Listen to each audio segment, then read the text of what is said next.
Kangin tovu ni muna akon mi teni gam loading hita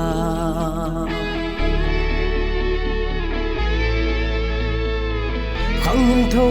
tovun i muna akonin mi teni gam loading hita Tisan pala i pon lo le mi te so ai ni den khat jing zong i tha song le gal mi te tha ding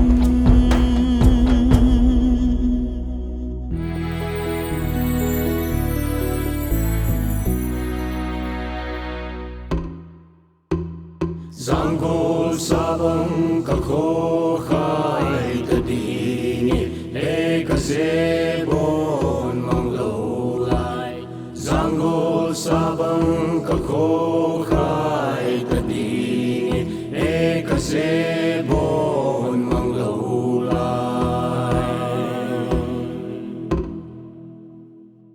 Tho hata gal zona channa nam pi pon lam na khai ka se